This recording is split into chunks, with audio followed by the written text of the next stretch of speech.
A pergunta que a gente vai analisar aqui hoje é daquelas bem diretas e que carrega, olha, uma tensão global. Um país pode, legalmente, fechar o Estreito de Hormuz? Bora mergulhar no que o direito internacional tem em dizer sobre uma das rotas marítimas mais importantes do mundo. E para começar, vamos direto para o olho do furacão. Uma mensagem como essa, que apareceu em Teherã, deixa bem claro que essa discussão não é só teórica, não. É um ponto super sensível da geopolítica, com implicações muito, muito reais. E por que, afinal, o mundo inteiro se preocupa com isso? Bom, o impacto de um fechamento seria tão devastador para a economia global que já foi até comparado a uma bomba nuclear econômica. Isso já dá uma ideia de que as consequências iriam muito além do Oriente Médio, né? Primeiro, vamos entender o porquê de tanto alvoroço. O Estreito de Hormuz é basicamente um dos gargalos marítimos mais cruciais do planeta. Uma fatia enorme do petróleo e de outras mercadorias que fazem a economia mundial girar precisa passar por ali, todos os dias. E justamente por ser um lugar tão vital, o direito internacional criou uma regra fundamental para garantir que esse fluxo continue, a regra da passagem. Ela está lá, na Convenção das Nações Unidas sobre o Direito do Mar. Mas, o que ela diz exatamente? O conceito central se chama passagem em trânsito. E o ponto-chave aqui é o quão abrangente isso é.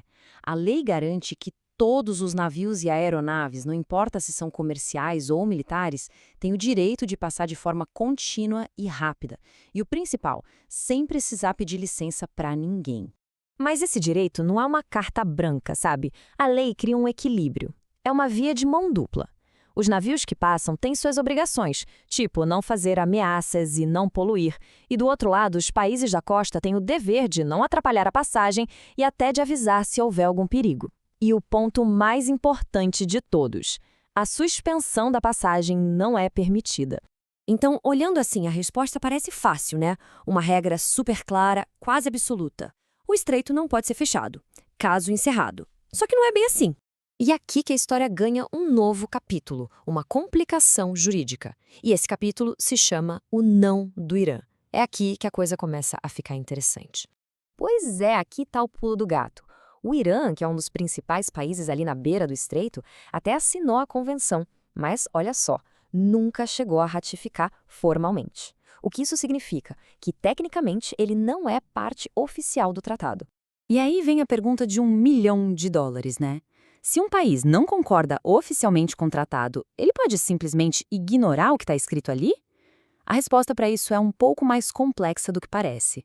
Para a gente entender essa questão, a gente precisa ir um pouco mais fundo, além do que está no papel. A gente entra agora num conceito super importante, a chamada força do costume. É uma das fontes mais antigas e poderosas do direito internacional.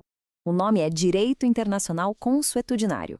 Basicamente, são regras que não nascem de um papel assinado, mas sim da prática. Quando os países começam a agir de uma certa forma, de maneira consistente, e todo mundo entende que aquilo é o certo, que é uma obrigação legal, pronto, aquilo vira lei para todo mundo, mesmo para quem não assinou tratado nenhum.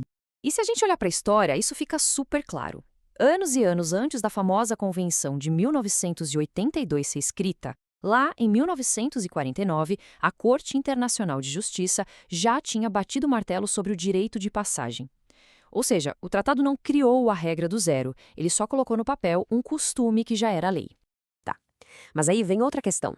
O Irã não poderia dizer que sempre foi contra essa regra? Existe uma figura chamada objetor persistente. Em tese, um país pode ficar de fora de uma regra do costume se ele protestar de forma clara e contínua desde o começo. Só que no caso do Irã, simplesmente não existe evidência disso. Pelo contrário, a prática mundial de usar o estreito é aceita por praticamente todo mundo. Beleza. Então, a regra geral parece bem estabelecida. Mas e se o jogo mudar completamente? E se a gente estiver falando de um cenário de guerra, de um conflito armado? A Carta da ONU é clara, todo país tem o direito à legítima defesa. Será que isso abre uma brecha? Um país poderia, sob ataque, usar esse direito como uma justificativa legal para fechar o Estreito de Hormuz? Bem, não é tão simples assim. Para uma ação ser considerada legítima defesa de verdade, ela tem que passar por um teste bem rigoroso, com 2 pontos principais: necessidade e proporcionalidade. Ou seja, a ação precisa ser a única opção viável e tem que ser proporcional ao ataque sofrido. E é aqui que a ideia de um bloqueio total do Estreito de Hormuz não passa no teste. Primeiro, a necessidade. Fechar o estreito afetaria todo mundo, inclusive países neutros que não têm nada a ver com a briga.